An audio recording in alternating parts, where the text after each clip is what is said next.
comic books to TV shows and all things loved by nerds. We'll share just how we rate them, from our favorites to the worst. Poking fun at toxic fandom, so we'll kick this into gear and see what's on the list today. Let's discuss some toxic tears.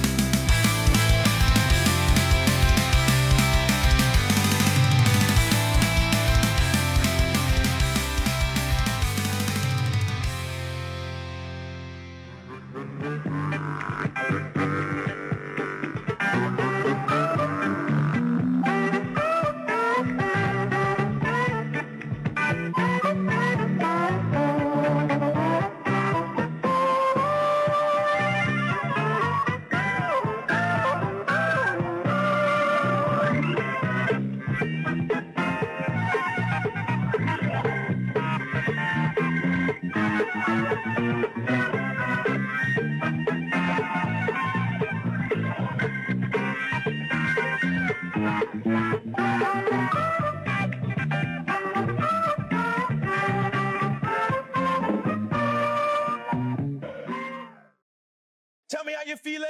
And we'd go, fantastic, terrific, great. Oh yeah, strong juice, baby sucker. I feel wonderful. Right on, right on, right on. Juice, juice, juice, juice, juice. I feel great. I feel great. Ooh, wah, wah. Let's kick some ass. Kick some ass. Who's number one? We are. Who's number two? Who gives a fuck? Hey guys, welcome to Toxic Tears. We're back and better than ever. This is part 2 of episode 5, the best horror films of 1984. And joining me, as always,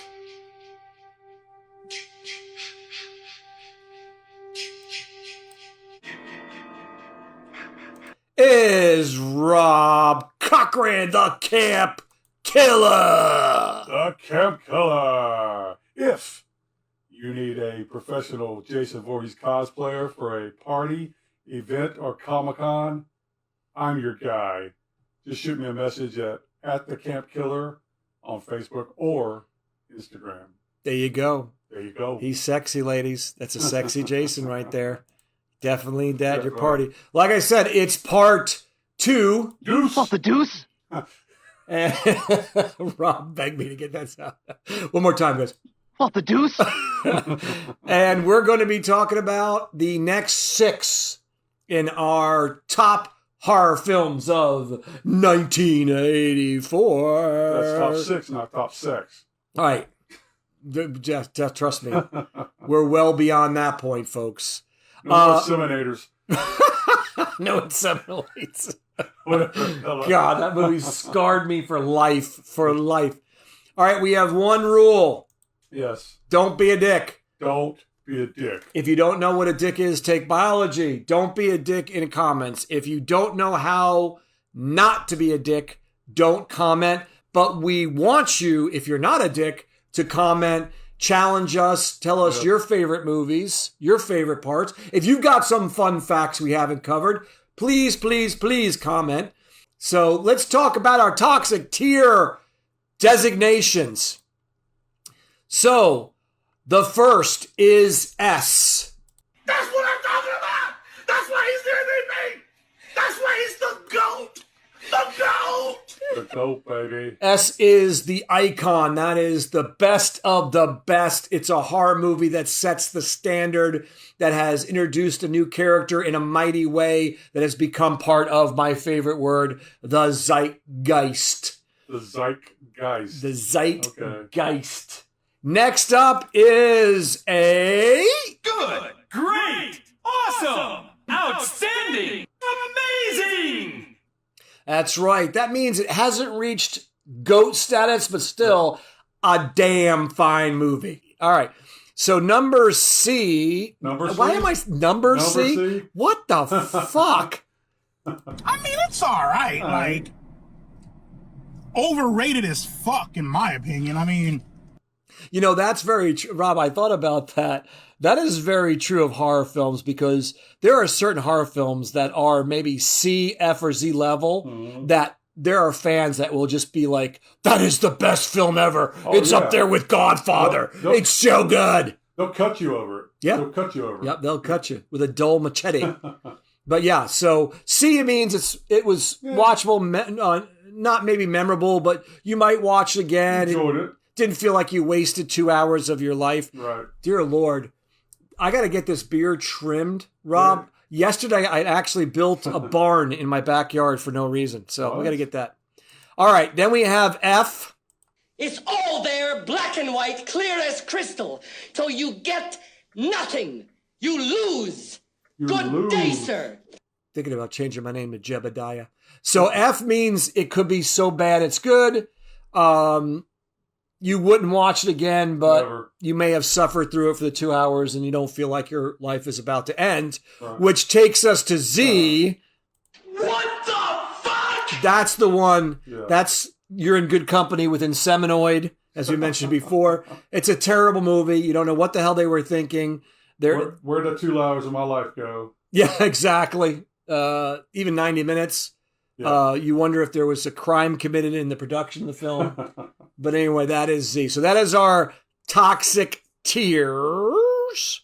No F's or Z's yet. No. So far, yeah. Let's do a real... Oh, also, spoilers. Be aware they're spoilers. So these films are 41 years old, Rob? 41 years old. So if you haven't seen them yet, but we say this because for our Gen Z and Gen Alpha audience who aren't watching and probably never will, if they haven't seen these films, there will be spoilers.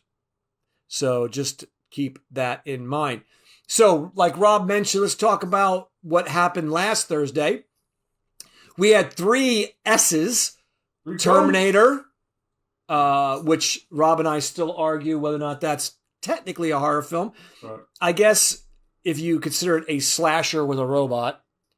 Ghostbusters, which is a horror comedy. Absolute goat. Oh, 100%. Absolute goat.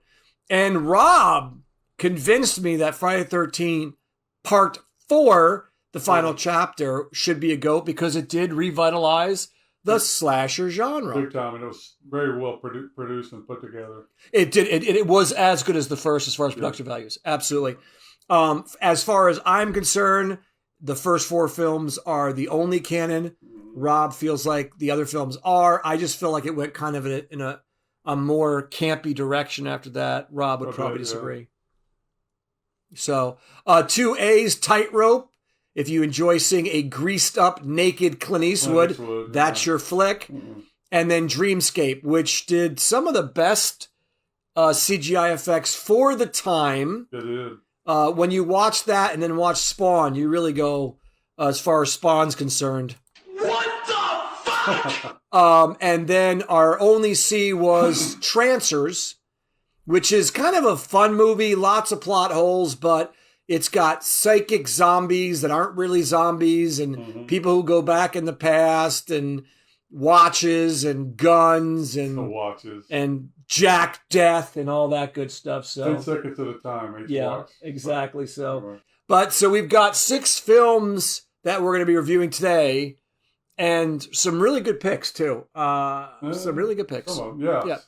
So the first one we're going to start off with, Gremlins, which is probably going to be the biggest portion of this particular episode because you should be here for this one. 3 fucking pages in my formerly nicotine-stained fingers. So we're going to talk about Gremlins. Let's talk about Gremlins, Rob, while we watch this amazing... Let's talk about Gremlins. Let's talk about Gremlins, baby. Let's talk about you and me. All right, so the budget, $11 million. Gremlins. Guess what the worldwide gross was, Rob? Billy Pelzer has a nice home. Wow, that's not bad. $164 million, which was 15 times its budget for you math nerds. Nerds! Nice girl. Kill count, 3 humans, 156 gremlins. 156 gremlins. Mostly condensed in a movie theater. Don't get ahead of us. Right. The original script was far darker. I remember hearing this. It includes scenes where Billy's mom is decapitated. What? The gremlins eat the family dog and attack a McDonald's. These were cut to maintain the tonal balance. Mom is decapitated? Why couldn't they kill Corey Feldman? Stripe was not initially intended to be a Stripe was supposed to be Gizmo, and they took that out because Spielberg realized that Gizmo was going to be kind of the hit of the film. And the controversial urban legend that Kate tells, the one about her father dressed as Santa, gets stuck in the chimney, that was nearly cut from the movie. But Joe Dante, the director, insisted that it stayed, and both Steven Spielberg and Jerry Goldsmith appear in small cameos. I'm dangerous. So that's your homework, guys. See if you can spot Steven Spielberg and Jerry Goldsmith in the film. Yeah, he was in small cameos. And Rob Steve. Yeah, so it's a great movie. It's a horror comedy, without a doubt. Sounds crazy. I know. Dare you to find fault with this movie. And it is a Christmas movie. I'll do that. Gotta find fault with it. Gremlins. No. Directed by Joe Dante. And some of the They'll best be practical expecting effects Oh, yeah. out there. Gremlins were just out of sight. Right. Now, for those of you who don't know, the voice of Gizmo was Howie Mandel. I knew that. You guys might know Howie Mandel from Bobby's World if you're really kind of Gen X. And Grandpa. Right. Is it American Idol or America's Got Talent? America's Got Talent. Yeah, he hosts there. He's a And huge... Deal or No Deal. And that's the big one, yeah. But he was a comedian, stand-up comedian during the 80s. Very well known for his stand-up. He used to put a glove around his face. And blow it up. And blow it up. Yeah. He's a huge germaphobe, too. Yes, he is.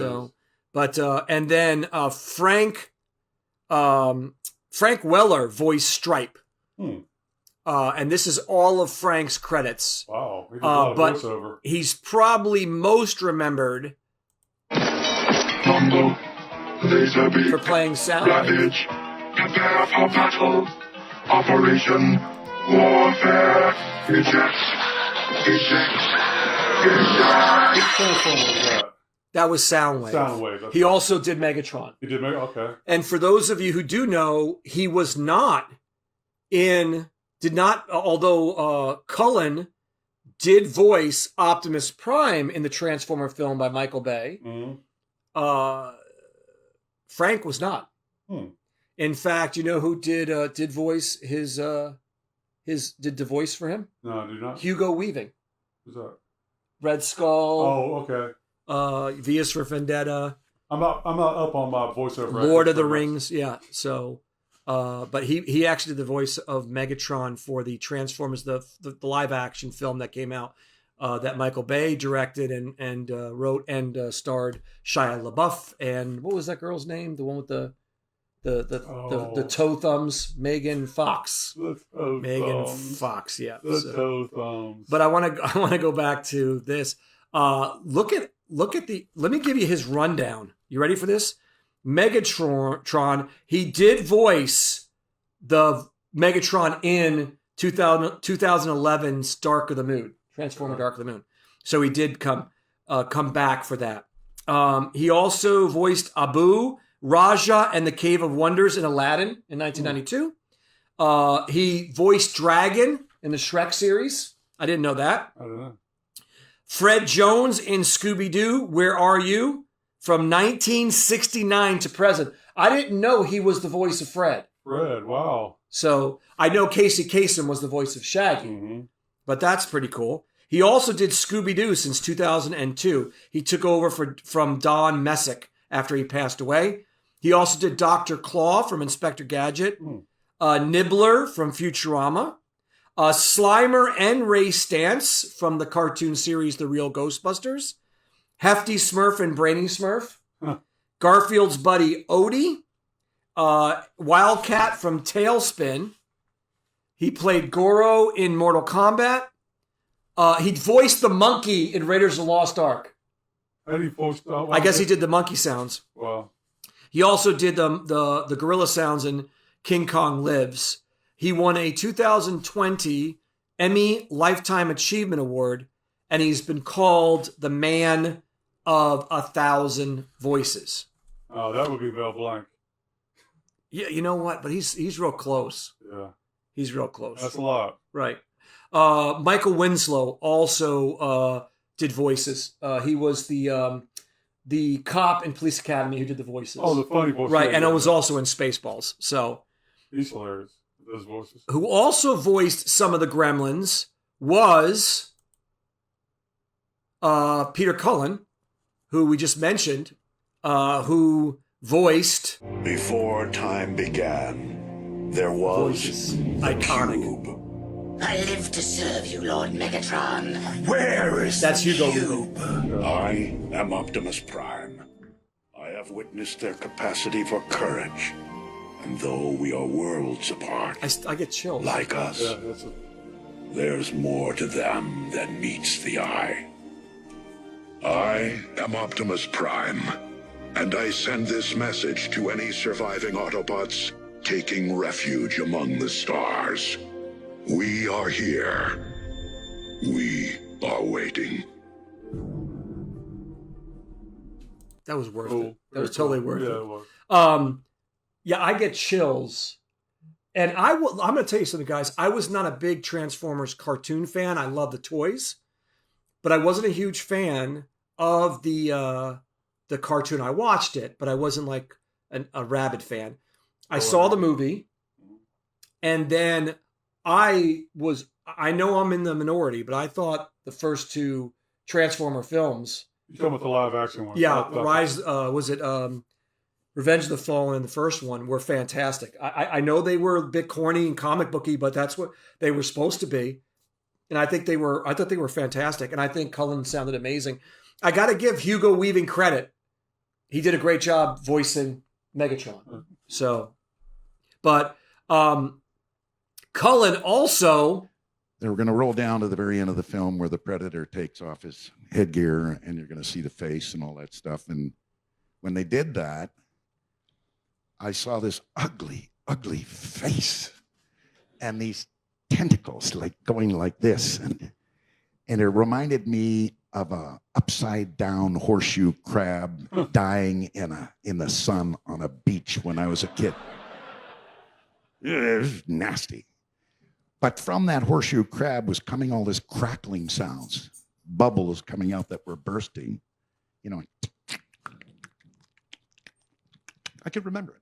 So I don't know if I can do them now, but I thought, okay.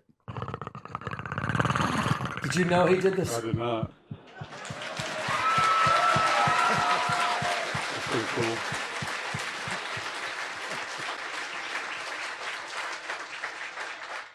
So all the Predators chittering and stuff was Cullen. The roar wasn't, because I looked that up. But all that, I never knew that. I thought they just, used to, some Joe Schmo. Right. So also Cullen does the voice of Eeyore, which I knew. He did Carr from Knight Rider. Did you know that? He voiced Carr from Knight Rider. Really? Avenger from Dungeons and Dragons, the cartoon. Murky Dismal from Rainbow Bright. Xandar and Nemesis Enforcer from G.I. Joe the movie. We got to talk about that movie. That movie was terrible. He was inducted to the Transformers Hall of Fame in 2010. He also has a SAG Lifetime Achievement Award. Also, who provided voices was Jim Cummings. And if you don't know who Jim Cummings is... Let's get dangerous. That's Jim Cummings. He did the voice of Darkwing Duck. A lot of others looks like. Yes. He also... This is crazy. He also... I know that your powers are written. That's him. He sings? Wow. I can't remember the name of the let me see if I see it here. Cummings replaced Jeremy Irons for the song Be Prepared when Irons' voice gave out mid-recording. Wow. The lights are not all on upstairs. So that is Jim Cummings. Even you can't be caught unawares. I can't believe I forgot that it was Jeremy Irons. Be prepared for sensational news. This is I think this is my second favorite song from the movie. It's just it's so catchy. Just listen to teacher. When Whoopi was funny. Fuck Whoopi Goldberg. So that Cummings did the voice of Scar. He also was well known as another famous character, Dr. Robotnik from the Sonic the Hedgehog cartoon. Never watched that cartoon. Yep.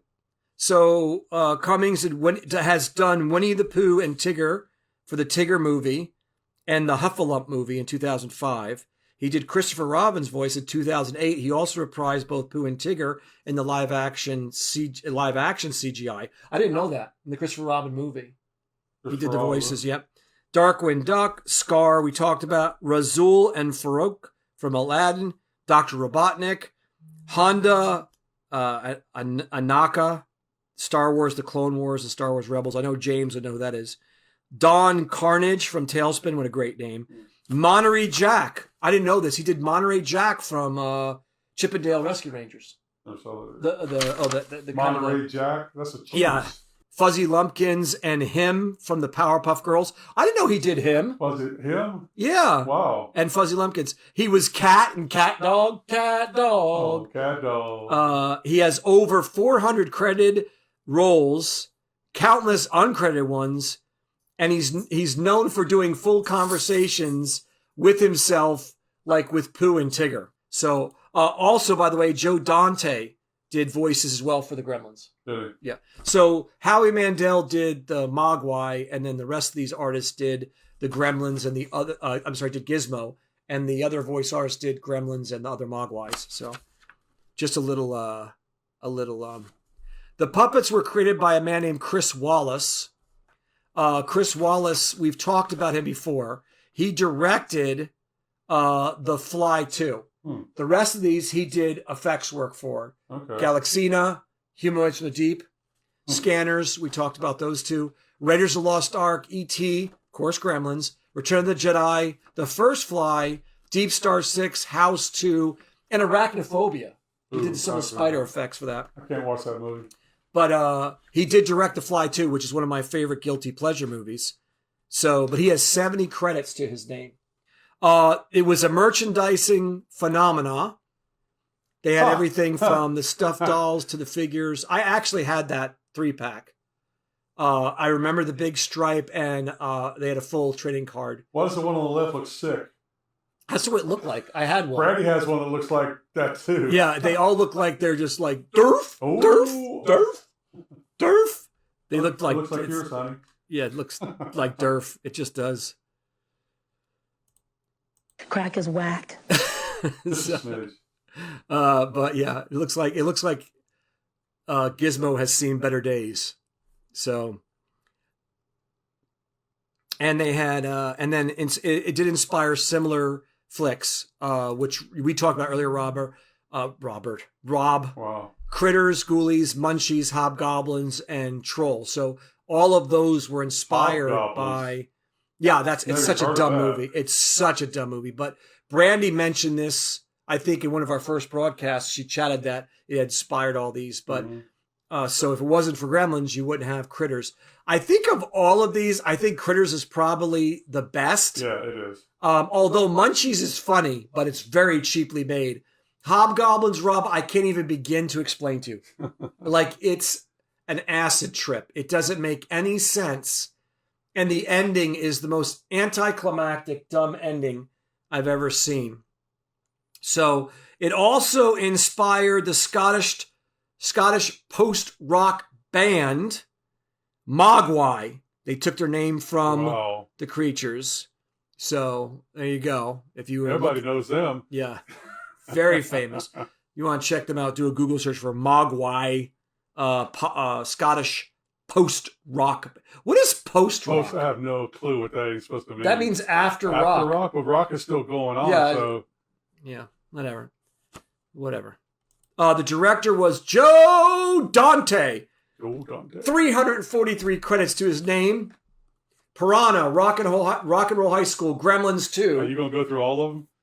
No, Gremlins. These are obviously the most memorable. Yeah. The Howling, which is one of Rob's favorites. Inner Space, one of Rob's favorites. Yeah. Explorers, which was that movie that really feels unfinished because it was. Tom Hanks in The Burbs. And Small Soldiers, which I do not like. I'm in the. I thought it was okay. Minority. What's that second one? Rock and Roll High School. Oh, okay. Yeah. So Gremlins 2, again, like Alien and Aliens, like Terminator and Terminator 2, Gremlins and Gremlin are... Gremlins is equally as good or better than the first one. I was going to say, which one is better? I think Gremlins 2 is. It's a hard call for me. I think they're both, like you said, equally phenomenal. The screenplay was written by Chris Columbus, who has 154 credits. He's most known for The Goonies, Young Sherlock Holmes, not a bad movie. Gremlins, he did Gremlins 2 as well. Both Home Alone movies, the only good ones. The good ones, yeah. Pixels, which is god-awful. Bicentennial Man, which is not bad. It's just fucking long. Avengers of Babysitting. I've never seen That's that a good movie. Really? You need to watch it. And no desire to see that. It's a good movie. The 2 Harry Potter films, Percy Jackson, The Lightning Thief, and Mrs. Doubtfire. So, Chris Columbus, everyone knows Chris Columbus. I think he also did Uncle Buck. He discovered America. Yes. And then he made movies. Yeah, he made movies. Cast. Zach Galligan as Billy Peltzer, 125 credits. He I don't hasn't remember him in anything else. He's done a lot of B movies. Okay. Like the most notable B movie I could find was Waxwork. Now they are doing a Gremlins 3 and he's going to be in it. Oh, cool. So, but screw that up. There is no Gremlins without Zach. Zach is as big of a character as the Gremlins. I'm 100%. sorry he is. 100%. Phoebe Cates, who has 99 credits. She's known for Gremlins and Drop Dead Fred, but most people of any value know her from Fast Times at Richmond High. Getting out of the pool. And we're not going to discuss why, but most young men in that time frame hit puberty. No doubt. And what was that? How long was that scene? 2-3 minutes? 2-3, yeah. Hit puberty in that 2-3 minutes. So Holly Holiday was in Gremlins and Miss Doubtfire, but she is best known as... No, Mel, there's one more thing. What? Kiss my grand! Flo. Aunt Flo. Aunt Flo. Not that Flo. Yeah, not that kind of Flo. But also Dick Miller, who survives, which in the movie, there's no way he could have survived. He gets run over by a bulldozer or whatever. And then he shows up in Gremlins 2, and he's a main part of Gremlins 2. He was in Piranha and Gremlins 2. He's had over 238 credits. He's had an amazing career. Corey fucking Feldman, Fuck you, 385 credits. He has such a high score or low score on IMDb. It's insane. He's been a lot of shit. Stand By Me, The Goonies, and The Lost Boys. Notice he wasn't the main star of any of them. He always co-starred. So because Stand By Me, it was Will Wheaton and River Phoenix. Goonies, the star was Sean Astin. Fuck? Yeah, there you go. Sean Astin. I thought Damn. Samwise Gamgee. We're a movie review channel, and we can't remember fucking actors' names. Well, we're doing horror. Anyway, yeah. Also, the father was played by Hoyt Astin. Right, he was a singer-songwriter. Most of his credits are as one song, which I didn't know that he wrote. Oh, wow. Rudolph Knight didn't write this? No, Hoyt Astin wrote this. Wow.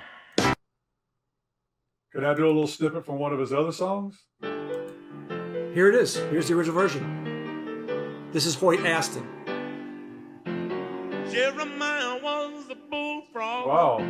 He was a good friend of mine. Never understood. When I was looking him up, most of his credits are for this song. What was some other songs Robbie said? No, I just know a snippet from one of his songs was, "You got the knife, I got the gun. Come on, boy, we're gonna have a little fun." Yeah. Anyway, his name is Hoyt Axton. I'm surprised that he wasn't in more stuff because he did a good acting job in that. He was in, I think he was in maybe 10 or 12 movies, but a lot of stuff prior to Gremlins, a lot of earlier stuff. Right. But he's mostly noted for that song "Joy to the World." I didn't realize how many movies. I should have put how many movies that song has been in. A lot. So it's insane. But anyway, so Gremlins. Rob says it's the GOAT. Of course. I wouldn't be able to go home if we didn't put that in GOAT. I would not make it a GOAT. I would What? actually make Gremlins 2 a GOAT, but I'm No. going to give it a GOAT status. They But both are. I like Gremlins 2 better. So for me, I would make Gremlins an A and Gremlins 2 a GOAT, but I get where you're coming from. It's pretty hard not to argue it wasn't a GOAT. So Gremlins gets the next GOAT status, and it's all downhill from here, folks. Gremlins is another one of those we don't even have to talk about what happened in the movie because, like Terminator, Ghostbusters, We just said 156 Gremlins die. Well, what I mean is like we don't talk about how the movie flows and each scenes and stuff because everybody knows. No. So, guys, remember our show. We're gonna throw up some cool, fun facts, but we're not doing full movie reviews. If that was the case, it would take us forever. So we hit the highlights. We're hitting the highlight. Very good. We're the highlight reel. We're the highlight reel. We are the highlight reel. Our next film is my least favorite Stephen King movie of all time. I wouldn't say that. It's mine. Okay. I hate this movie with a passion. It's not worse than Inseminoid, but So I would be interested to know why you hate it so much. it's boring. And Possessed Corn is just not scary to me. That is a little weird. So let's take a look at Children of the... Oh, not that that's corn. That's not Children of the Corn. That's corn. That's corn. Every child is a Right. brain. That was perfect. All right, so box office, the budget was $800,000, The nightmare. and it made Get them, 14 Nebraska, million. So it that still nightmare. was a hit. Corn. There were total, the kill Stephen count King. was 21, Children of the 19 Corn. humans, 1 dog, and 1 supernatural entity, which is the corn. Praise God! Praise the So Lord! you guys know Stephen King originally wrote the screenplay, but George Goldsmith drastically rewrote it, and you can tell. Goldsmith later stated the story was a metaphor for the Iranian Revolution and religious fundamentalism. I see the religious fundamentalism. I have no idea what the fuck he's talking about. From Stephen King, Iran. the author of Terror, The Shining, The Dead Zone, and Christine, an adult nightmare. Children of the Corn.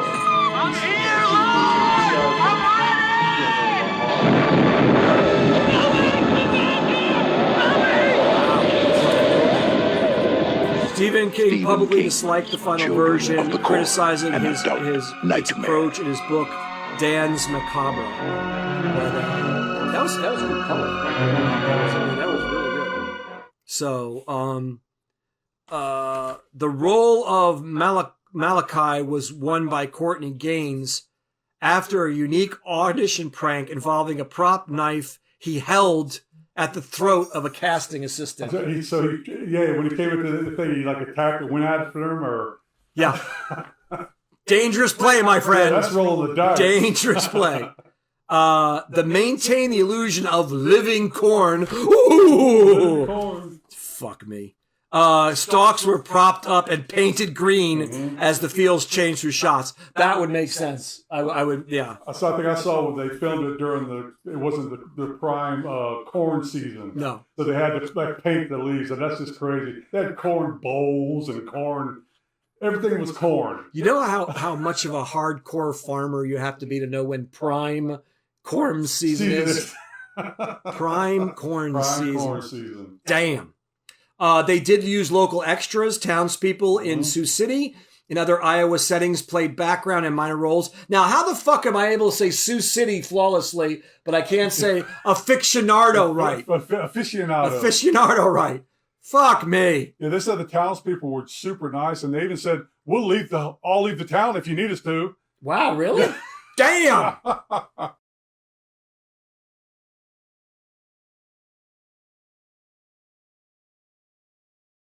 Oh, guys, we dropped out of there. Oh man, and we didn't know we dropped. We were just talking and talking and talking. So we ended up giving Children of the Corn an F. I wanted a Z. Rob said F. We're going to give Nightmare on Elm Street the GOAT treatment because it is a GOAT.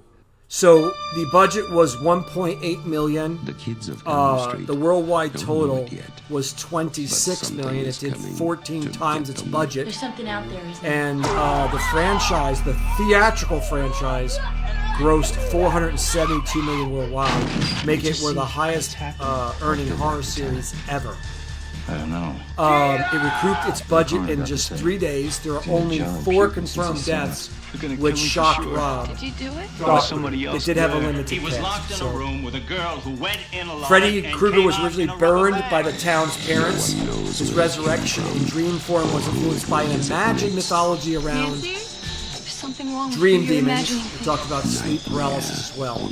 There's the infamous glove scene, which we also saw in Deadly Blessing with the snake. Whatever you do. Wes Craven's original script featured a happy ending where everything was revealed to be a dream, but was changed to be a darker finale. And Rob and I both we agreed it would have killed the franchise. The film was added to the National Film Registry in 2021 for its cultural, historical, and aesthetic significance. So, this was, without a doubt, my favorite word is zeitgeist. This Freddy Krueger, just like Jason and Michael, this became the next slasher, and probably one of the most original slashers, because the whole concept of a dream dealer, what could scare a shit out of a kid more than somebody can get your dreams? Right. How do you fight that off? Yeah, exactly. It launched New Line Cinemas, which was actually called The House That Freddy Built. And there were a total of 6 sequels. Freddy vs. Jason, which is a one-off. The New Nightmare at 2000. I'm sorry. The rebooted Nightmare on Elm Street in 2010. The TV series and a video game. Rob and I mentioned that I think in the original concept they were going to add the pedophilic element, but they scrapped it, which was a very wise decision because it would have killed the franchise. However, the reboot said, "Hold my beer." Yeah. And the actor, Rob, his name again? Jackie Earl Haley. Phenomenal actor. Yeah, real good actor. But he was in Watchmen as Rorschach and absolutely brought the role to life. I can't imagine anybody else playing Rorschach other than him. But you just can't replace Robert Englund. No, we said that. Yeah. Robert Englund made Nightmare on Elm Street. Without Robert Englund, there is no Nightmare on Elm Street. Nope. Wes Craven has a total of 285 credits. He passed in 2015. We reviewed Deadly Blessing, which I feel like is the precursor to Nightmare on Elm Street. Just as far as him working with the art form and the ideas. He also did Swamp Thing, which we reviewed. The Serpent and the Rainbow, The Hills Have Eyes, Deadly Friend, Shocker, People Under the Stairs, all the Nightmare films, except for the reboot. Dracula 2000, not bad. Vampire in Brooklyn, terrible. The 4 Scream movies. Cursed, which was ruined by studio interference. Mind Ripper, which is an absolute terrible film. The reboot of The Hills Have Eyes 2, and Red Eye, which is very Hitchcockian. Hitchcockian. I do recommend the Hitchcockian. That's a new word. Wes Craven made his debut in filming in the film. He was involved in the film Deep Throat. Surprise. Yes. He won't say what part he played behind the camera, and it was behind the camera. But he started his career doing X-rated films under various pseudonyms. So that's how he launched his career. Or began his career, I should say. Not launched. He launched it with probably Freddy Krueger. Yeah. Robert Englund, who is one of the nicest guys you'll ever meet, was in The Star is Born. He was a set dresser for Halloween. He directed 976 Evil. And much to Rob's surprise, he sang Can You Feel the Love Tonight, the end title sequence in The Lion King. Crazy. He was also in Dead and Buried, Galaxy of Terror. He was the bad guy in Fort Fairlane, which is both Rob and I's guilty pleasure.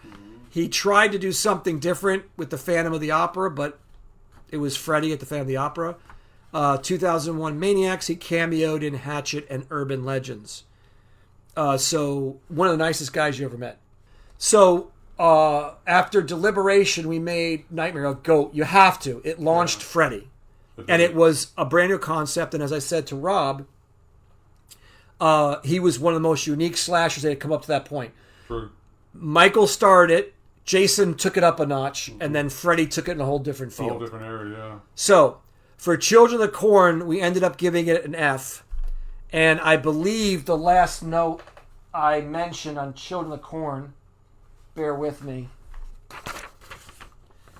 We talked about painting the corn green. Green, yeah. The local people were extras, and Rob said, actually, what'd they say? They said the town people were so nice to them, were just obliging. They said they would even leave the town if they needed them to. Right.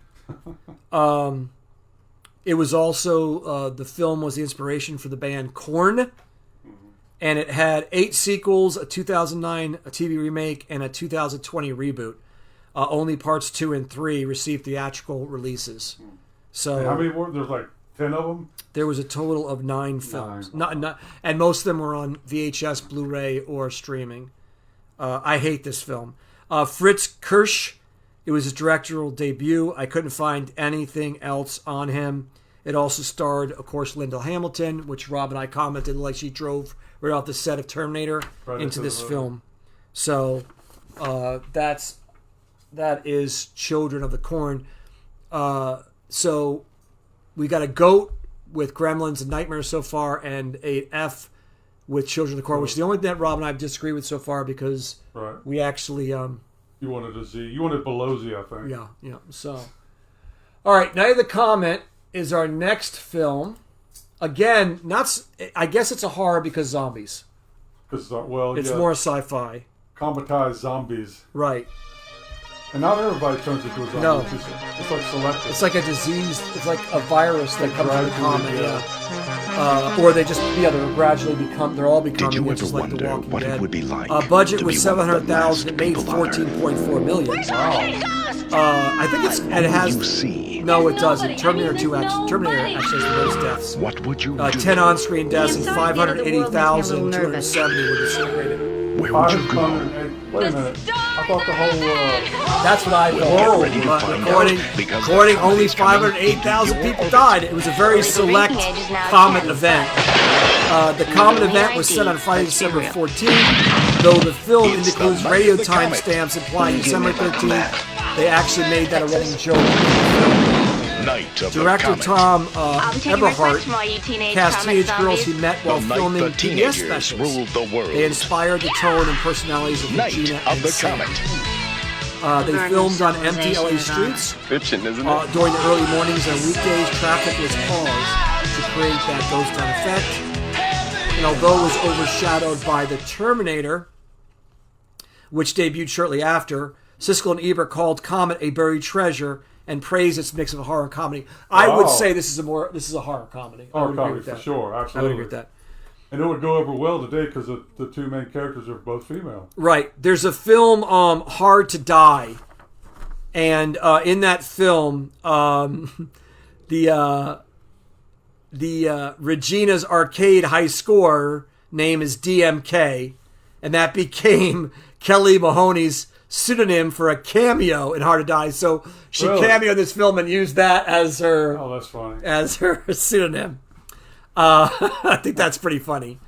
Also, Heather, would you say Langenkamp? Langenkamp. She actually auditioned for the role of Sam, but lost it to Kelly Maroney. The makeup effects were done by David Miller. And this particular effect is what inspired the bird effect on Freddy Krueger. I can see that. That's the connection I mentioned earlier, yeah. So David Miller has quite an impressive filmography. He has 63 credits. Include Swamp Thing, Sword and the Sorcerer, Beastmaster, Mutant, which was that film that we reviewed. Mm-hmm. I think it was Forbidden World, right? It was Forbidden the film, World, yeah. Schwarzenegger in the Terminator. I don't know why I said that. He did Terminator, Effects, Terminator, Dreamscape, Night of the Comet, My Science Project, which is a fantastic 80s film, very hard to find. Needful Things, Cocoon, 4 Nightmare films. He did the first, the fifth, the Freddy's Dead, and the New Nightmare. He also did some of the effects in Friday the 13th, Part 5. Wow. Night of the Creeps, which I know you love. Night of the Creeps. Coneheads, One Good Cop, which is one of my favorite Michael Keaton movies. All 3 Naked Gun films, he did the prosthetics. The Addams Family, Tremors. Wow. He helped with the monsters in Tremors, Batman and Robin, Doom, which the director's cut's actually pretty good, and then Hello, Mary Lou, Prom Night 2, and Night of the Scarecrow. So pretty impressive. Yeah. Pretty impressive. Also, the film inspired the two girls that were in the film, inspired Josh Whedon's Buffy. Oh, okay. So it's got a Buffy connection. That's where he got the idea from. You hear that, honey? Has a Buffy connection. He That's loved my favorite their pluckiness. Yeah. Can you say pluckiness still? Pluckiness, yeah. Yeah. Oh, man. Whew. It was directed and written by Tom Eberhardt. I couldn't find a lot of recognizable movies. Without a Clue, Gross Anatomy, which most Gen Xers know, and Captain Ron, which I hate. I hate that movie. It's one of the only Kurt Russell movies I hate. That's a horrible movie. It's a horror movie. So, it starred, as we mentioned before, Catherine Mary Stewart as Regina. She has 111 credits. I forgot she was the girlfriend in The Last Starfighter. Oh. She also was a Weekend at Bernie's, and she was in the TV version of The Witches of Eastwick. Kelly Maroney, who played Samantha, has 83 credits. She was in Fast Times at Ridgemont High. I most know her from Chopping Mall. Never seen that. She was in Chopping Mall. And then she also was a regular on Ryan's Hope, the soap opera. Robert Beltran as Hector. Huh? Beltran. Beltran, that's what I said. Did I say okay. Did I say Beltran? I don't know if I'm sorry. He has 88 credits. Most people know him from Star Trek Voyager. Right. Yeah. Chakotay. Yeah, there you go. Sharon Farrell as Doris, the stepmother, has 113 credits. She was in Can't Buy Me Love, Lone Wolf McQuaid, and It's Alive. Mary Woronov, she was Audrey White, has 174 credits. She was in a lot of early 80s exploitation films like Rock and Roll High School, Death Race 2000, and Eating Raoul, which is... I've never seen that. Oh, dude, what a weird-ass film. It's a big cult film, isn't it? It's about cannibalism. Yeah. And Jeffrey Lewis, who I love. I think he's almost in every Clint Eastwood film ever made. He's most notable for Thunderbolt, Lightfoot, Any Which Way But Loose, and of course one of my favorites, High Plains Drifter. But he was in a lot of the westerns with Clint Eastwood. He had reoccurring roles in those. So that's the breakdown on Night into the Comet. Comet passes by the Earth. Some people die. Some survivors are immune. Some survivors become zombies, but they're smart zombies. They're not like... Yeah, they can... They're decaying, but they're not like mindless. Right. For me, it's a C. Rob, you I would concur wholeheartedly with that.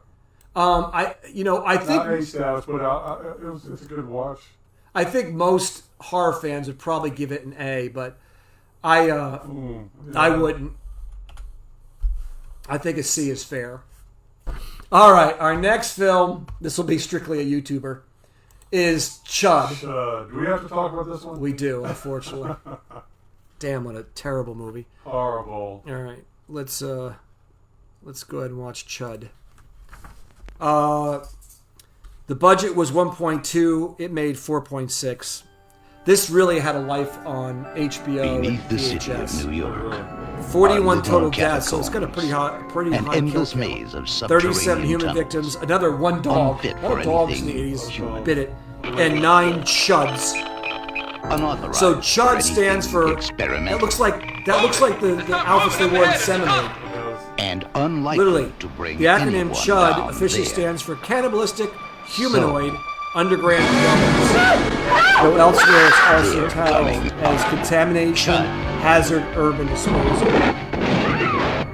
The screenplay was Parnell Hall. The story was Shepard Abbott. Check your basement. Believe it or not, Martin Cooper's score in this film was ranked number 33 on Rolling Stone's 35 greatest horror soundtracks. But remember, the dark is their place. The night is their time. Rob mentioned the monsters don't show up. And tomorrow, the only things living in the city of New York got that will be Jaws element Chud. So they wanted to push as far. Cannibalistic, there is a sequel to humanoid, this, which is a zombie. underground dwellings. It's a dark comedy. Chud. It's They're not just staying down dumb. there. anymore. So I saw this once on HBO and I was like, done. One and done. Yeah. So that's what the Chud looked like. Horrible. They were. They originally wanted them to be like zombies, and instead they went with the rubber suits. In the sequel, they go with the zombie.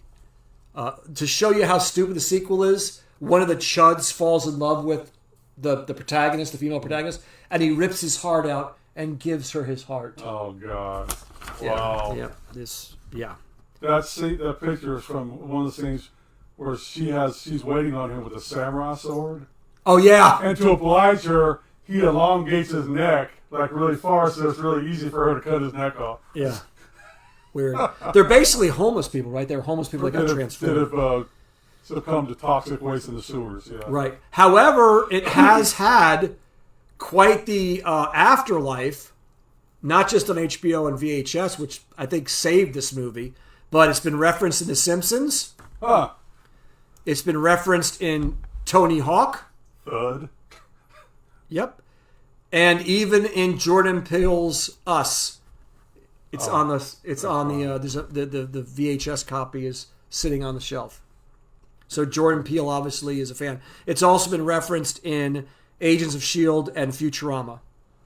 So couldn't find pictures of that. Agents of S.H.I.E.L.D. That'd be interesting to find where it references there. Yeah, I would like to know that too. It's probably something that Coulson says. Yeah. Douglas Cheek, who directed it, has 27 credits. The only thing I could find that people might remember him from is he was an editor on that Alien Autopsy. Remember Jonathan Frakes? Mm-hmm. Jonathan Frakes narrated it, where everyone thought it was real. Right. Whatever. Wanted it to be real. It has a Home Alone connection. Both John Hurd, who plays the dad in Home Alone, and Daniel Stern, who plays, which one is he? Marv! I know, of course. Marv. So John Hurd, he's done a lot of films, but I think if you were to ask me what he was, other than Home Alone, what he's most recognized, he plays the antagonist to Tom Hanks' protagonist in that's right, he does. Big. Yeah. Daniel Stern has been in a ton of movies. Breaking Away, which is a phenomenal movie. City Slickers. He was in both the first and the second. The second's terrible. And he's most known as the narrator in The Wonder Years. He plays the voice of that's right. Yeah, the adult Fred Savage. Yep. Kim Greist, who plays Lauren Daniels, she has 32 credits. She was in Manhunter, Brazil, and Throw Mama from the Train. J.C. Quinn as Murphy, 81 credits. We mentioned this film. He was in Maximum Overdrive. He played the bad guy in Turner Hooch, and also was in The Abyss. Eddie Jones, Chief O'Brien, has 84 credits. He was in A League of Their Own, The Terminal, and Seabiscuit. And, of course, the amazing John Goodman, 419 credits. He's actually uncredited, but he plays the diner cop. The diner cop. In the film. Oh, that's right. When he comes in the diner. That's right. Yeah. But he's most known for Roseanne, Sully from Monsters, Inc., and a phenomenal performance in 10 Cloverfield Lane. So, Chud. Yeah, I mean, I'm sure horror fans would shit themselves with this. Sure but I would never watch this film again. No, absolutely not. Not on a dare, not if you paid me. No. So. Horrible film. I would watch The Eternals again before I watch Chud. I'd watch Seminoids. I would no. I take that back. No. All right. Last but not least, we've got the Toxic Avengers. Toxie. So let's take a look at Toxie.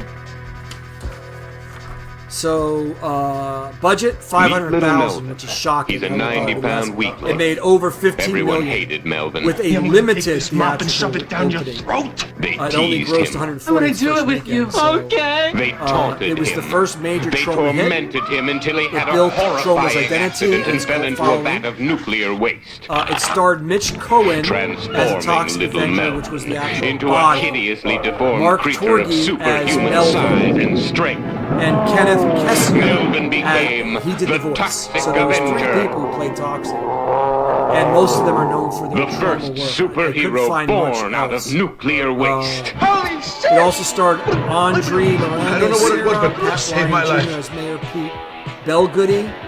He was also in Mannequin as the pizzeria owner. The vandals and the perverts had their way with the guy keeps little getting people of fired. Tromaville until the toxic Avenger ripped them apart. Robert Pritchard. The toxic He Avenger. was Slug. He was in the class His of face Nukem is High. so terrifying. Gary Schneider as Bozo. Jennifer We can't Baptiste show it as to you Wanda. now. You'll have to and see the Cindy movie for Manning as yourself. Julie. She was in Preppies. The And she was actually in toxic Blowout, Avenger too, so can a bend couple people had steel some with his bare stuff hands. outside of trauma, but not that.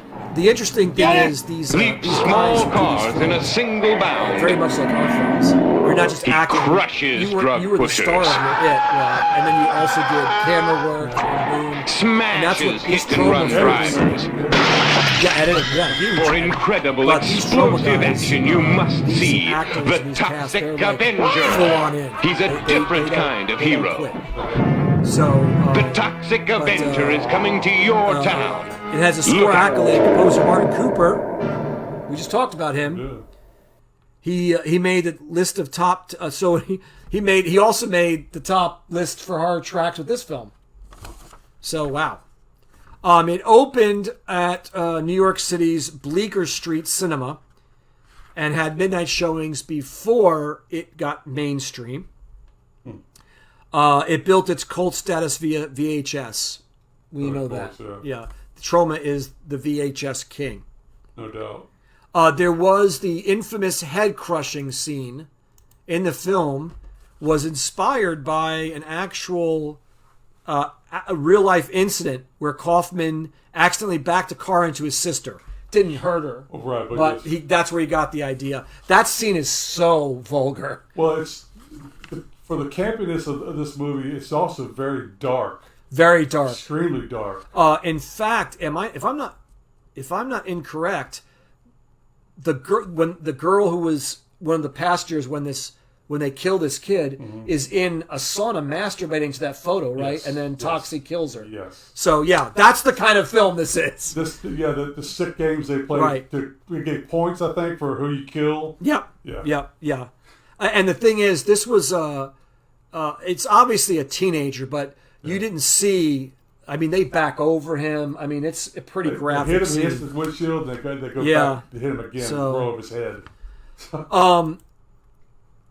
They had multiple sequels. There was Toxic Avenger 2, 3, Sis and Toxie, and now there is a new reboot with Peter Dinklage I coming out. thought there was a reboot, yeah.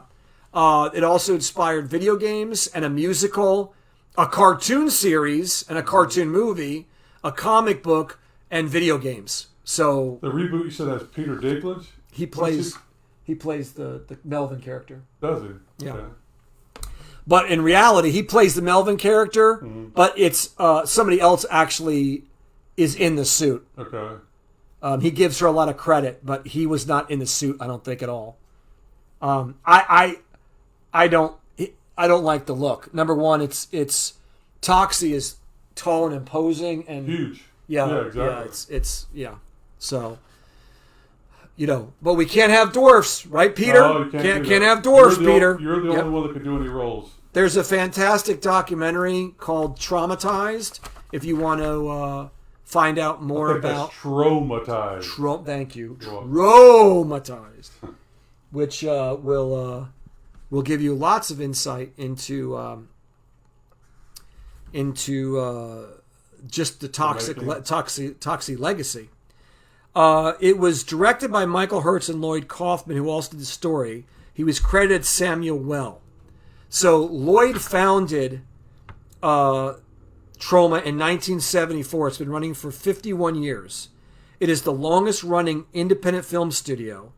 It has produced, acquired, and distributed over 1,000 films. Wow. Now, I will tell you, I hate Lloyd Kaufman's politics. And he makes a mistake that I think a lot of stars today make. He puts his politics out there for everybody to see. Yeah. I believe in what Michael Jordan said. Even Republicans buy sneakers. You don't want to alienate your audience. Kaufman doesn't care. And you kind of, in some ways, I do respect that. I don't see the business acumen of it. But I don't think Kaufman cares. I think he's happy with what his studio does. Oh, sure. But Kaufman, to me, I respect him more than Roger Corman. Because Kaufman was always transparent about what he was trying to do. Mm-hmm. And Kaufman also turned down the Fantastic Four movie that Corman took because he didn't want to alienate his friendship with Stan Lee or the fans. So Kaufman is very fan-centric. So he is what I would consider a juggernaut in the film industry. He's an icon, and he gave tons of people who had never had a shot to make a movie, he gave them that opportunity. Whether you like his movies or not, the man got it done. So I give him a lot of credit. So, Rob, what do you think? I mean, a lot of people would give this a GOAT because it was the first Toxie.